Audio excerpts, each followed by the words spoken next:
नमस्कार, एक बार पुनः स्वागत है आप सभी लोगों का हमारे समृद्धि आईएएस के यूट्यूब चैनल पर। और अब की बार मेंस पार्ट सीरीज में आज जो है हम जीएस पेपर 3 से प्रश्न कराने वाले हैं। और आज का जो हमारा प्रश्न है वो है, नक्सलवादियों के उन्मूलन हेतु अनेक अभियानों के बावजूद आज भी नक्सलवादी आंदोलन अस्तित्ववान है। इसके लिए उत्तरदायी कारकों की पहचान करें। देखिए, ये पेपर जो थर्ड है आपका, उसमें जो एक आंतरिक सुरक्षा का जो टॉपिक है उससे संबंधित ये प्रश्न है। और आइए देखते हैं। ये कुछ हमारे शेड्यूल हैं। मॉर्निंग में 9 बजे और इवनिंग में 4 बजे प्रत्येक दिन प्रत्येक पेपर से इस तरीके से प्रश्न पत्र कराए जाते हैं। और वीकली जो है वो करंट अफेयर्स आता है मॉर्निंग में 9 बजे। तो इस समय भी आप लोग जो है वो चैनल पर बने रहिए और इसका लाभ उठाइए। देखिए, नक्सलवादियों के उन्मूलन हेतु तो अनेक अभियानों के बावजूद आज भी नक्सलवादी आंदोलन अस्तित्ववान है। इसके लिए उत्तरदायी कारकों की जो है वो पहचान करना है। तो देखिए, आपका जो प्रश्न है ये 2 डायमेंशंस में पूछा गया है। पहले तो ये कह रहा है कि नक्सलवादियों के उन्मूलन हेतु अनेक अभियान के बावजूद आज भी जो है नक्सलवादी जो है वो आंदोलन अस्तित्ववान है। मतलब आप उसके अस्तित्व की चीज़ों को बताना है, फिर ये बताना है कि इसके अगर ये अस्तित्व में है, ये बना हुआ है, तो ये क्यों बना हुआ है, इसके पीछे के उत्तरदायी कारण क्या हैं। तो सबसे पहले एक छोटी सी आप भूमिका लिखिए। और भूमिका में की पॉइंट क्या है आपका, नक्सलवाद। तो नक्सलवाद को ही जो है थोड़ा सा संक्षेप में बता दीजिए कि भाई नक्सलवाद क्या है, कब शुरू हुआ, कौन इसके नेता थे, कहाँ से शुरू हुआ। यही आपकी भूमिका हो गई।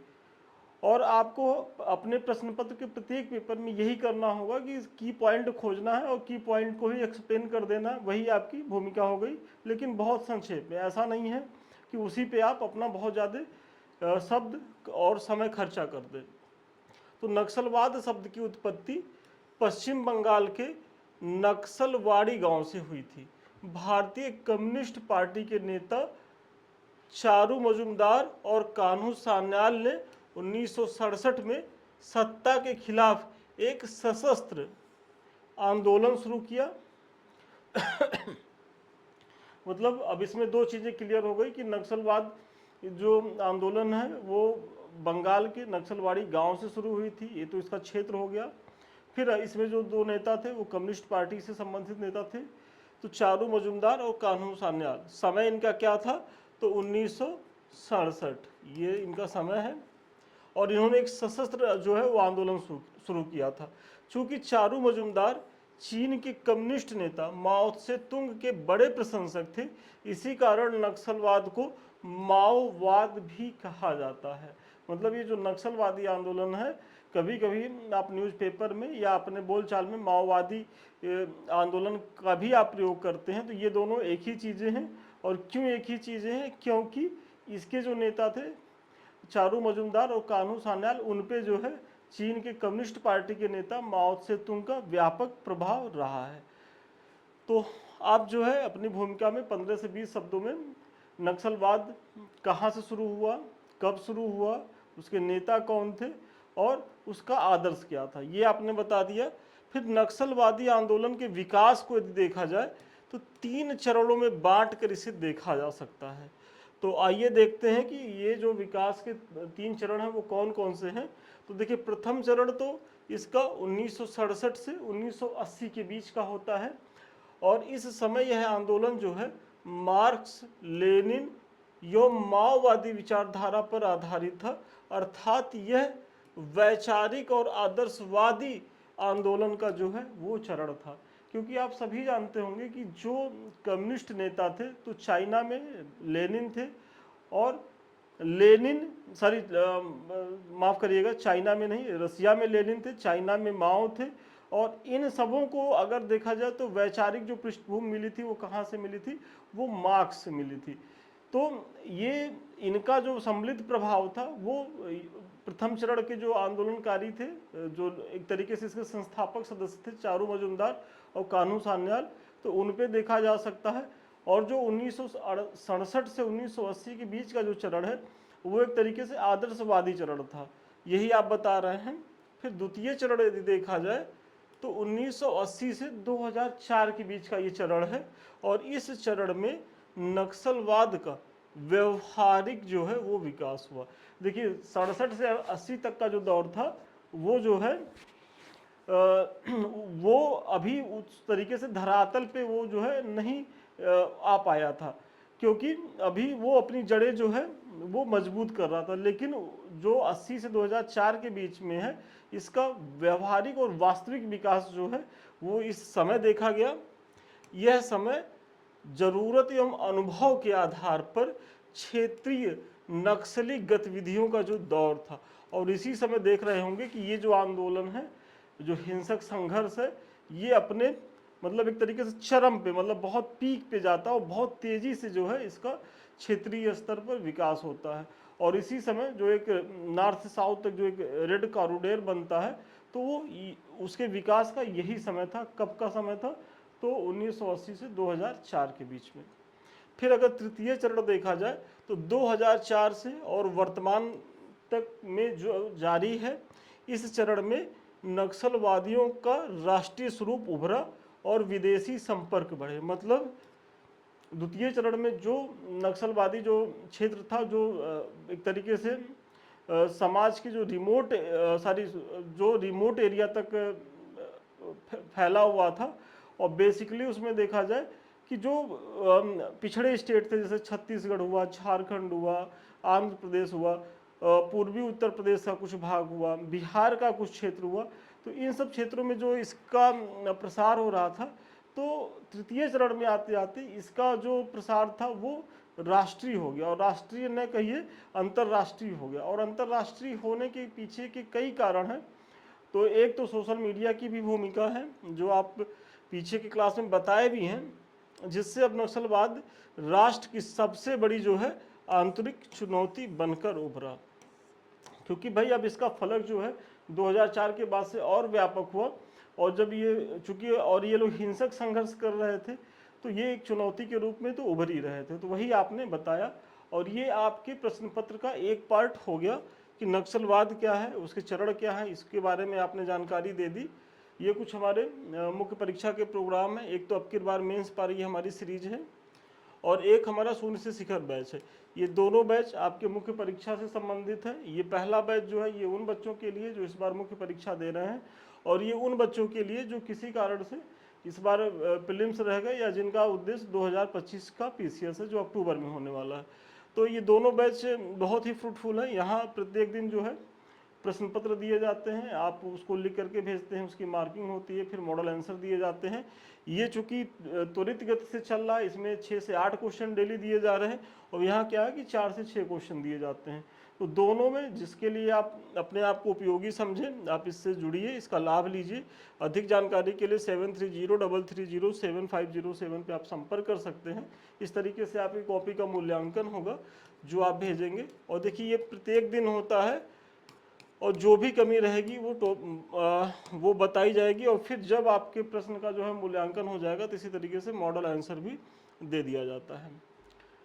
फिर आगे आइए कि नक्सलवाद के उन्मूलन के लिए केंद्र एवं राज्य सरकारों द्वारा कई अभियान चलाए गए। अब देखिए आप ये बता रहे हैं कि किस तरीके से केंद्र और राज्य सरकारें जो हैं नक्सलवाद को लेकर के बहुत सजग सतर्क थी, और इसके तहत उन्होंने कई प्रयास भी किए, वही आप बता रहे हैं, जिसमें हजारों नक्सली मारे भी गए। आप ग्रीन हंट की, ऑपरेशन ग्रीन हंट की बात करते होंगे, आप देख रहे होंगे। इसी तरीके से तमाम ऐसे प्रयास किए गए, नए नई तकनीकियों का प्रयोग किया गया, ड्रोन का प्रयोग किया गया, अत्याधुनिक वेपन्स दिए गए, और साथ ही साथ विकास के भी काम किए गए कि मतलब उनका जो जड़ है उसको भी उससे भी काटा जाए। मतलब दो तरफा प्रयास हुआ। एक तो उन क्षेत्रों में जहां नक्सलियों का आधार था वहां विकास की गति को तीव्र किया गया सरकारों द्वारा, और साथ ही साथ जो हिंसक गतिविधियों में जो लिप्त थे उनका बर्बरतापूर्वक दमन भी किया गया। और तीसरी चीज, जो समाज की मुख्य धारा में आना चाहते थे नक्सली, उनके समर्पण के बाद उन्हें एक व्यवस्थित जीवन जीने का एक वादा भी था इसके तहत। तो मतलब 3 तरीके से प्रयास किया गया। फिर भी अगर देखा जाए तो वर्तमान में भी ये समस्या बनी हुई है। और अभी हाल ही में आपने देखा होगा एक बड़ी सफलता 4 दिन या 3-4 दिन पहले पेपर में था कि बहुत जो छत्तीसगढ़ में जो महत्वपूर्ण जो नक्सली जो दंतेवाड़ा जैसे जो क्षेत्र थे, वहाँ के जो बड़े बड़े इनामी नक्सली थे उन्होंने आत्मसमर्पण किया है। तो ये सरकार का एक तरीके से बहुत बेहतरीन प्रयास रहा है कि इतनी बड़ी घटना को जो है वो बहुत शांतिपूर्वक तरीके से टैकल करने में सफल हो रहे हैं। तो ये अच्छा प्रयास है। और चूंकि हमारे जो गृह मंत्री हैं उनका स्टेटमेंट भी है कि हम जो है 1-2 साल में नक्सली जो मूवमेंट है उसकी रीढ़ तोड़ देंगे, मतलब पूरी तरीके से ख़त्म हो जाएगा। और उस दिशा में देखिए प्रयास हो भी रहा है, क्योंकि अब जो है नक्सलियों का जो आधार है वो बहुत सीमित हो गया है। और उस आधार में भी जो है वो सरकारें सेंध लगाने में सफल हुई हैं। वो कैसे सेंध लगा पा रही हैं? वही कि वहाँ के लोगों में ये भावना जगा पा रही है कि देखिए सरकार जो है वो आपके लिए, आपके विकास के लिए प्रतिबद्ध है और तमाम विकास की योजनाएं चला रही हैं, पहली चीज़। दूसरी चीज़ आप देखेंगे कि वहाँ जो है चौकियाँ बनाई जा रही हैं, चेक पोस्ट बनाए जा रहे हैं, ताकि जो हिंसक गतिविधियाँ हैं उसको भी नियंत्रित किया जा सके।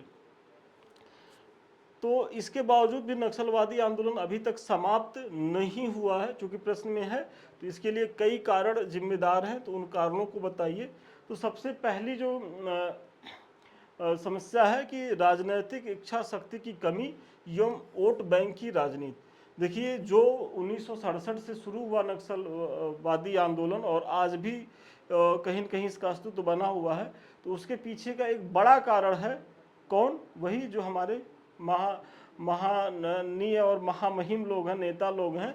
तो उनकी ही है कि राजनीतिक इच्छा शक्ति कमी, क्योंकि इनको हर जगह मतलब अपने वोट की चिंता रहती है कि भाई किस तरीके से चीज़ें मतलब हम करें कि ध्रुवीकरण करें कि हमारे वोट बैंक मजबूत हों। तो एक बड़ी समस्या रही है और ये भारत की प्रत्येक समस्याओं में, ये समस्या प्रत्येक जो भी समस्या है उसकी जड़ में ये एक बड़ा कारण है। और आप इसको कहीं भी आए तो राजनीतिक इच्छा शक्ति की कमी और वोट बैंक की राजनीति, आप तुरंत उसको लिखिए, वो बहुत सुटेबल जो है वो एक पॉइंट आपको मिल जाएगा। और ऐसे ही आपको स्मार्टली प्रयोग करना है कि कुछ कुछ चीज़ें तो यूनिवर्सल ट्रूथ हैं कि आप उनका कहीं भी प्रयोग करेंगे वो कमोवेश एकदम फिट बैठेंगी।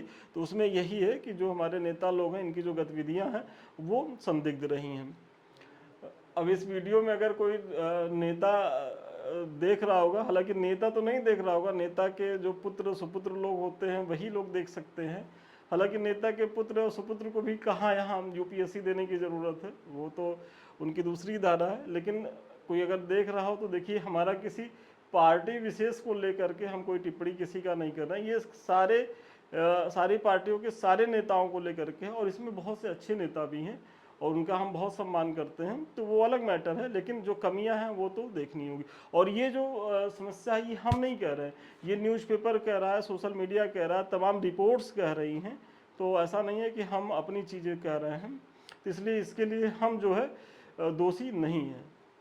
केंद्र एवं राज्यों के बीच आपसी समन्वय का अभाव, क्योंकि इस समय एक बड़ी समस्या यही है कि ये ऐसा माध्यम है, ये दो धारी तलवार की तरह है कि यहाँ कब चीज़ों को तोड़ मरोड़ करके प्रस्तुत करके और इसको लेकर के परेशान किया जा सकता है। तो इसीलिए थोड़ा सा सेफ साइड लेके चलना होता है। केंद्र एवं राज्यों के बीच आपसी समन्वय का अभाव, और ये आप तब देखते होंगे कि जब केंद्र में एक सरकार है और राज्य में दूसरी पार्टी की सरकार है, तो इस तरीके के खींचातान ज़्यादा होती हैं, चाहे वो फंड को लेकर के, चाहे वो सुरक्षा को लेकर के। राज्य सरकार कहती है कि केंद्र सरकार जो है हमको पर्याप्त धन नहीं दे रहा है कि हम चूँकि मूवमेंट को आगे बढ़ा सके, या जब कोई बड़ी दुर्घटना हो जाती है तो उसकी जिम्मेदारी लेने से दोनों ही जो है सरकारें भागती हैं। केंद्र की सरकार कहेगी ये राज्य सरकार के इंटेलिजेंस का जो है वो फेल होना है, और इसी तरीके से राज्य की सरकार कहेगी कि इसमें जो है केंद्र सरकार ने अपनी जिम्मेदारियों का सही से निर्वहन नहीं किया और हमारी एजेंसियों को उस तरीके का इनपुट नहीं दिया जैसा उन्हें देना चाहिए था। ये दोनों चीज़ें हैं। तो आप ये बताइए, फिर दुर्गम भौगोलिक क्षेत्रों से इन्हें सुरक्षा मिल जाती है, क्योंकि केंद्रीय सुरक्षा बलों का इन क्षेत्रों से अपरिचित होने के कारण नक्सली जो है हिट एंड रन युद्ध नीति के द्वारा सुरक्षा बलों को चकमा देने में सफल हो जाते हैं। चूंकि नक्सलियों का जो आधार होता है वो दुर्गम पहाड़ी क्षेत्र, जंगली क्षेत्र होते हैं और वो वहीं के रहने वाले होते हैं। तो कोई वहाँ का अगर निवासी रहेगा तब आप देखेंगे कि वो जो है बहुत ताकतवर रहेगा। और जो हमारे सुरक्षा बल के जवान हैं वो दूर दराज के क्षेत्रों से होते, वहाँ परिचित नहीं होते हैं, तो ऐसे में इनके लिए ऑपरेशन चलाना वहाँ बहुत दुरूह काम हो जाता है और उनके लिए सहज। इसलिए देखते होंगे कि कभी कभी एक बड़ी कैजुअलिटी हो जाती है कि मतलब बहुत व्यापक स्तर पर हमारे जो जवान हैं शहीद हो जाते हैं इन्हीं सब कारणों की वजह से, क्योंकि वो उनके लिए मतलब आसान वे होता है और यहाँ जो हमारे सुरक्षा बल हैं उनके लिए कठिन काम होता है। और अगर आप इसका जो है एक उदाहरण के तौर पे आप देखें तो अभी एक मूवी आई थी छावा, यदि आप लोगों ने उस मूवी को देखा होगा तो छावा में क्या है कि जो औरंगजेब की सेना एक बड़ी सेना थी, लेकिन वो बहुत ज़्यादा वहाँ शिवाजी के द्वारा या बाद में संभाजी महाराज के द्वारा वो बहुत ज़्यादा परेशान कर दी जाती है। क्यों परेशान कर पा रहे थे ये लोग? सोचिए एक 5 लाख की सेना और एक 25,000 की सेना, और 25,000 की सेना 5 लाख की सेना पे आए दिन जो है वो प्रहार करती थी और प्रहार करके जीत भी जाते थे। कि वही कि जैसे ही ये लोग जो है पहाड़ों में जाते थे या जंगलों में जाते थे, मार्ग भटक जाते थे या मार्ग भटका दिया जाता था और गुरिल्ला तरीके से, गुरिल्ला युद्ध पद्धति की तरीके से छुप करके आक्रमण करके फिर भाग जाना, कि हिट एंड रन, कि मारो और भागो की रणनीति के तहत जो मराठों की सेना थी वो बहुत सक्सेस हो रही थी। अगर इसमें जो है विश्वासघात नहीं किया गया होता तो शायद ही संभाजी को जो है वो पकड़ा जा सकता था, वो पकड़ा ही नहीं जा सकता था उनको। तो वही स्थिति यहाँ कहीं न कहीं नक्सलियों के साथ भी ये पक्ष में जा रहा है, क्योंकि इनका भी बेस वही है। तो आप ये देख लीजिए। दूसरा है कि स्थानीय स्तर पर व्यापक जन समर्थन जो है वो प्राप्त कर तथा वैकल्पिक सामाजिक, आर्थिक एवं राजनीतिक व्यवस्था का प्रलोभन देकर भी नक्सलवादियों ने स्वयं को सुरक्षित रखने का तरीका खोज लिया। बहुत ही जो है ये शानदार पॉइंट है। और इस पॉइंट में ये कहा जा रहा है कि जो नक्सली, देखिए जो नक्सली अपने क्षेत्रों में एक वर्चस्व अपना बनाए हुए हैं, उसके पीछे एक दूसरा महत्वपूर्ण कारण ये होता है कि ये जो फैसले होते हैं, जो आर्थिक प्रक्रियाएं होती हैं, इसमें ये बढ़ चढ़ करके भागीदार होते हैं। तो ये लोकल स्तर के लोगों के बीच में एक तरीके से जो अपनी छवि है वो रॉबिन हुड की तरह प्रस्तुत करते हैं और लोकल लोगों का एक विश्वास जीतने का काम करते हैं कि हम आपको यहाँ राजनैतिक, आर्थिक, सामाजिक सभी प्रकार की जो है चीज़ों का हम निर्वहन कर रहे हैं। और वही चीज़ है, चूँकि वहाँ सरकार की मशीनरी अभी पहुँच नहीं पाई है, और नहीं पहुँच पाई है तो इसके तो वही दो कारण हैं। एक तो सरकार की जो राजनीतिक इच्छा की कमी है, या फिर जो है दुर्गम जो भौगोलिक अवस्थिति है। किसी भी कारण से दोनों कारण उत्तरदायी हैं भाई, किसी एक पक्ष को जो है दोषी नहीं ठहराया जा सकता।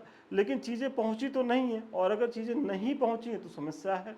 लेकिन ये क्या है कि लोकल स्तर पे ही चीज़ें सब कुछ सही कर देते। किसी को न्याय चाहिए तो इनका जो है त्वरित न्याय हो जाता है।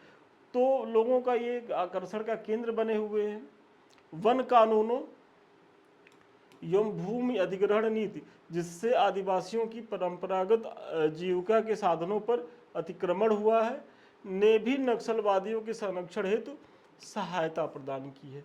मतलब अभी जो सरकार के द्वारा जो वन कानून लाए गए और भूमि अधिग्रहण नीति जो लाई गई, देखा जाए तो सरकार का तो इसमें जो पक्ष है कि भाई हम जो है जो इसके द्वारा जो तृणमूल स्तर तक जो विकास है वो हम पहुंचाने का काम करेंगे। लेकिन कहीं न कहीं इन कानूनों में भी कुछ खामियां रही। और दूसरी चीज़, इसको जो है वो कैश कराने का काम किसने किया? नक्सलवादी जो नेता थे।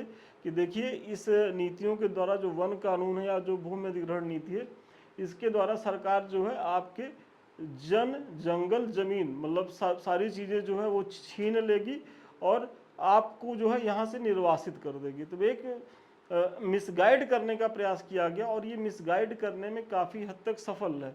तो वहाँ के जो स्थानीय लोग हैं उनको ये लगता है कि सरकार जो है वो हमारी दुश्मन है, वो हमारे डेवलपमेंट के लिए कुछ नहीं करती, यही लोग हैं जो हमारे लिए लड़ रहे हैं, संघर्ष कर रहे हैं। तो ऐसे में जो है इनका जो है जनाधार बढ़ता जाता है। तो सरकार की नीतियाँ भी कुछ तरीके से जिम्मेदार होती हैं। और इसीलिए जब ऐसे क्षेत्रों में कोई भी नीति लाए तो यहाँ के लोगों को एटलीस्ट विश्वास में ले करके बनाई जानी चाहिए, ताकि जो है क्योंकि देखिए कभी भी कोई भी नीति बनती है तो उसके पक्ष और कुछ विपक्ष की चीज़ें होती हैं। मतलब अगर 100 माइनस की चीज़ें, 100 प्लस की चीज़ें हैं तो 2-4 माइनस की चीज़ें रहेंगी। अब ये डिपेंड करता है कि आप जनता तक चीज़ों को डिलीवर कैसे करते हैं। यहाँ क्या है कि आप अपने 100 जो फायदे वाली चीज़ें पहुँचा ही मत पाइए, और नक्सली जो आपकी 4 माइनस चीज़ें वो पकड़ करके जनता में एक माहौल बनाने में सफल हो गए। तो ये आपका फेलियर है, आप वहाँ फेल हो रहे हैं, ना कि नक्सली। तो इसी तरीके से अगर आप सुझाव में देखेंगे तो कहीं ना कहीं जब ऐसे जगह पे कोई भी नीति बनाई जाए या पूर्वोत्तर की स्टेट को लेकर के कोई नीति बनाई जाए तो वहाँ के स्थानीय लोगों की भागीदारी हो उस नीति निर्माण प्रक्रिया में, और साथ ही साथ उनको स्टेप बाय स्टेप सारी चीज़ों का पारदर्शी तरीके से उनको जानकारी दी जाए कि देखिए ये हमारे प्रयास हैं और इसको जो है आप ग्राउंड लेवल पे डिलीवर करिए। तो ये हो गया। इस आंदोलन को कुछ पड़ोसी देशों जो भारत को अशांत रखना चाहते हैं के द्वारा हथियारों की आपूर्ति, प्रशिक्षण कार्यक्रम, आर्थिक सहायता आदि प्रदान करते रहते हैं। और सही बात है भाई, पड़ोसी जो है ये आदिकाल से चला आ रहा है कि जो चाणक्य ने भी कहा है कि जो पड़ोसी का दुश्मन होता है वो दोस्त होता है। मतलब पड़ोसी जो है कभी भी बहुत सकारात्मक भूमिका में नहीं रहे हैं, और हमारे साथ भी दुर्भाग्य से हमको कुछ ऐसे पड़ोसी भी मिल गए हैं। भाई ऊपर चाइना है, बगल में पाकिस्तान है। तो क्या है कि यहाँ से जो है अवैध हथियार, फिर जो नार्को आतंकवाद है, मतलब जो एक तरीके से जो नशीली दवाएं हैं उन सबों को व्यापक स्तर पर इन क्षेत्रों में पहुंचाया जा रहा है, ताकि यहाँ के युवाओं को जो है वो समाज के मुख्य धारा में लाया ही ना जा सके। और अगर किसी समाज के युवा भटक जा रहे हैं तो फिर जो है वो अगली पीढ़ी भी वो डिस्टर्ब होनी तय है।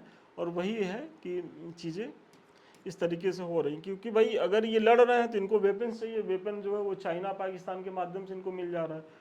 फिर इनके मस्तिष्क को भ्रमित करने के लिए नशीले पदार्थ, नशीले ड्रग्स दे दिए जा रहे हैं कि आप उसी में एकदम अफीम खा करके मस्त रहिए। और तीसरी चीज़, पैसा रुपया भी पर्याप्त मात्रा में दिया ही जा रहा है। तो आर्थिक विकास के अभाव ने भी नक्सलवादी विचारों के लिए जमीन तैयार की है। स्कूल, कॉलेज, अस्पताल, बिजली और सड़क जैसे आधारभूत ढांचे का अभाव लोगों को सरकारी मशीनरी के खिलाफ खड़ा कर देती है, और उनके मन में यह भावना घर कर जाती है कि सरकारें हमारे लिए कुछ नहीं करेंगी और नक्सलवादी ही सब कुछ है। देखिए जब मैं 4th पेपर में जब क्लास में जब कराता हूँ, टॉपिक कराता हूँ, या जो आप लोग की सीरीज में जब मैं 4th पेपर को लेकर के आता हूँ, तो वहाँ सिविल सेवकों में एक महत्वपूर्ण स्किल की बात करते हैं कि भाई आप जो है जनता के बीच शासन प्रशासन की चीज़ों को बहाल करिए, मतलब जनता का एक विश्वास आपके ऊपर, ट्रस्ट बिल्डिंग का काम करिए। और ये ट्रस्ट बिल्डिंग का काम कहीं ना कहीं जो है, जो हमारी पूर्ववर्ती सरकारें हैं इन क्षेत्रों में बनाने में विफल रही हैं, इनको इनके हाल पे छोड़ी हैं। तभी ये समस्या आज भी कमोबेश कुछ हद तक भले नियंत्रित किया जा चुका है, लेकिन अभी भी बनी हुई है। क्योंकि यहाँ के लोगों को लगता है कि ये जो डेवलपमेंट का काम है, क्योंकि भाई अब कोई अगर झारखंड का जो नक्सली क्षेत्र वहाँ से उठ करके और दिल्ली में एनसीआर में आके देखे यहाँ के विकास को, तो उसको तो ये कोफ्त होगा ही कि भाई हम भी जो है भारत के ही निवासी हैं, लेकिन हमारे साथ किस तरीके का व्यवहार किया जा रहा है, यहाँ के लोगों की लाइफ स्टाइल हमारे यहाँ की लाइफ स्टाइल में कितना अंतर है। तो इसके पीछे कौन है? इसके पीछे उनको ये लगेगा कि ये हमारी सरकार है, कि उन्होंने हमारे साथ जो सौतेला व्यवहार किया है। हालांकि ये सिक्के का एक पक्ष है, दूसरा पक्ष तो और भी है कि भाई इसके लिए जिम्मेदार कहीं न कहीं आप लोग भी हैं कि जो नक्सली जो आपके जो नेता हैं, जो नक्सली विचारधारा के लोग हैं, उनके आप प्रभाव में हैं, लेकिन वो आपको दिखता नहीं है। वो ऐसे आपको मिसगाइड किए रहते हैं कि वो सबसे बड़े हिमायती आपको लगते हैं। तो ये दोनों चीज़ें हैं, आपको इस तरीके से बताना होगा।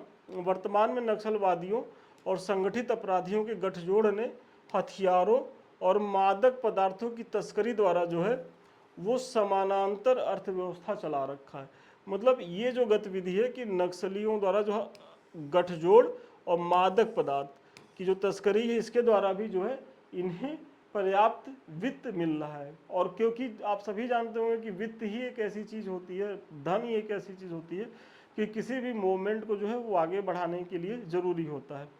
और ये एक बड़ा है कि भाई हथियार और मादक पदार्थों की जो तस्करी करेंगे उससे जो धन आ रहा है। फिर वहाँ जो विकासात्मक चीज़ें होती हैं उसमें ये जो है गुंडा टैक्स, जिसे ये लेवी कहते हैं, वो वसूलते हैं। तो ये सारी चीज़ें जो है इनके फिनांस का जो है एक महत्वपूर्ण स्रोत है।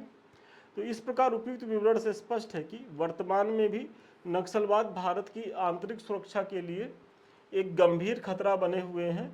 ये अनेक स्थानीय कारकों के कारण राष्ट्रीय नीति की सीमाओं का लाभ उठाकर स्वयं के अस्तित्व को बनाए रखने में भी जो है वो समर्थ रहे हैं। तो आप इसमें बता रहे हैं कि भाई किस तरीके से अभी भी चुनौती बनी हुई है और कौन कौन से ऐसे लूप होल हैं कि जिनके द्वारा ये अभी भी जिनका फ़ायदा उठा करके अपने अस्तित्व को बनाए रखने में सक्षम रहे हैं। देखिए, इस प्रश्न के माध्यम से न केवल आपको एक प्रश्न का यहाँ उत्तर मिला होगा, साथ ही साथ ये जो टॉपिक है इसका प्रयोग, देखिए कभी कभी होता क्या है कि नक्सलवाद को लेकर के ऐसे में भी प्रश्न आ जाते हैं, तो यदि वहाँ भी आएंगे तब भी आप इसका प्रयोग करेंगे।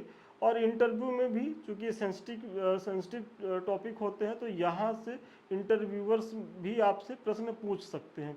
और अगर कहीं उस समय कोई ऐसी घटना घटी हो या कोई चीज़ें हुई रहती हैं तो ये अपने आप में भी हॉट टॉपिक हो जाता है।